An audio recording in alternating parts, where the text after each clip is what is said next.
நாம் இப்போது தரிசித்துக் கொண்டிருப்பது திருப்பூர் மாவட்டம் கொடுவாய் நாகநாதசாமி கோயில், கோவர்த்தனாம்பிகை உடனமர் நாகநாதசாமி கோயில்.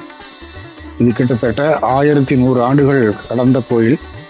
10ஆம் நூற்றாண்டிலே வீரநாராயணன், 11, 12ஆம் நூற்றாண்டிலே வாழ்ந்த சுந்தரபாண்டியன், வீரபாண்டியன், 13ஆம் நூற்றாண்டிலே வாழ்ந்த ஹொய்சால மன்னர்கள், அதன் பின்னால் வாழ்ந்த விஜயநகர மன்னர்கள், மைசூர் உடையார்கள் மற்றும் திருமலை நாயக்கர் வம்சத்தைச் சேர்ந்த மதுரை நாயக்கர்கள் ஆக எண்ணற்ற மன்னர்களால் போற்றி பாராட்டப்பட்டு வழிபடப்பட்ட கோயில் இது.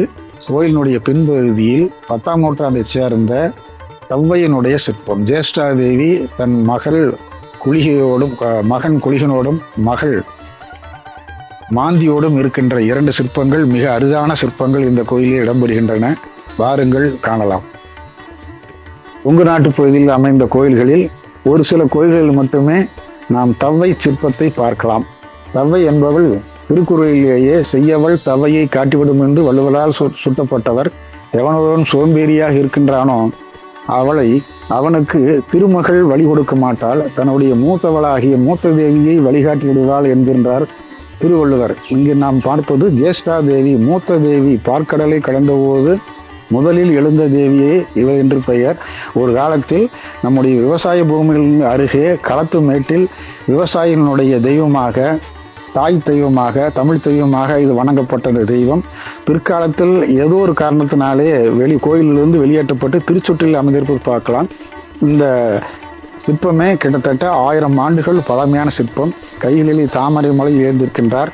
இடப்புறம் இருக்கின்ற அந்த சிற்பமானது சோம்பேறியின் அடையாளமாக இருக்கின்ற ஜாதகத்தில் குறிக்கப்படுகின்ற மாந்தி தெய்வத்தை குறிக்கும். அவள் துடைப்பத்தை கையிலே வைத்திருப்பாள், சீமாரை கையிலே வைத்திருப்பாள். இந்த பக்கம் இருக்கின்ற அந்த ஆடவன் குளிகன் என்று வணங்கப்படுகின்றதான். நாம் காலண்டரில் எல்லாம் பார்ப்போம், நாள்காட்டில் பார்ப்போம், குளிகன் நேரத்தை நல்ல நேரமாக காட்டுவார்கள். அங்கே நாம் அந்த குளிகன் நேரத்தில் நல்லது செய்தாலும் அது தொடர்ந்து நடைபெறும் என்ற ஒரு நம்பிக்கை உண்டு. அந்த வகையிலே காளை வாகனத்தோடும் கையிலே கோல் குச்சியும் பசுமாட்டி ஓடுகின்ற கலப்பையும் எடுத்திருப்பானவன் உழவின் அடையாளமாக குளிகன் இடம்பெறுவான்.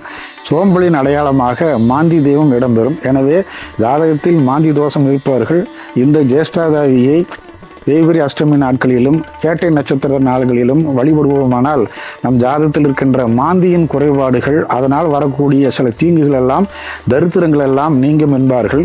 பொதுவாகவே இந்த ஜேஷ்டாதேவி என்பவள் அழுக்கின் அடையாளமாக காட்டப்படுகின்றார். வயலிலே இருக்கின்ற குப்பை கூலங்களை எல்லாம் உரமாக மாற்றி மீண்டும் நல்வாழ்வு வாழ வயலுக்கு உரமாக காட்டப்படுகின்ற தெய்வமாக இருக்கின்றாள். இவள் அழுக்கு தெய்வம் அல்ல, நம்மளுடைய தரித்திரங்கள் 64 வகையான தரித்திரங்களை போக்கக்கூடிய தெய்வமாக ஒரு காலத்தில் தமிழர்களாலும் 2000 ஆண்டுகளுக்கு முற்பட்ட மக்களாலும் போற்றி வழங்கப்பட்ட தெய்வம். பிற்காலத்தில் ஏதோ ஒரு காரணத்தினாலே வெறிக்கு ஒதுக்கப்பட்ட நிலையை பார்ப்போம். பாண்டியர் காலத்துக்கு முன்னதாக பல்லவர் காலத்தில் போர்க்குணம் கொண்ட தெய்வமாகவும், போர்ப்படை செல்கின்ற போது இந்த தெய்வத்தை வணங்கி வெற்றி வாகை சூடி அந்த வெற்றியின் அடையாளமாக அந்த கோயிலிலே இந்த தவ்வையை பிரதி செய்த வழக்கம் பல்லவர் காலத்தில் இருந்ததை நரசிம்மவர்மன், மகேந்திரவர்ம பல்லவன், பரமேஸ்வரம பல்லவனுடைய அமைத்த கோயிலெல்லாம் காஞ்சிபுரம் தொண்டைமலத்துக்கின்ற கோயிலெல்லாம் பார்க்கலாம். கொங்கு மண்ணில் அரிதாக காணப்படுகின்ற இந்த சிற்பம் இந்த திருப்பூர் மாவட்டத்தில் உள்ள பழமையான 1000 ஆண்டு பழமையான கோயிலில் இடம்பெறுவதை பார்க்கலாம். அவற்றில் ஒன்றுதான் கொடுவாயில் உள்ள இந்த தவ்வை சிற்பம்.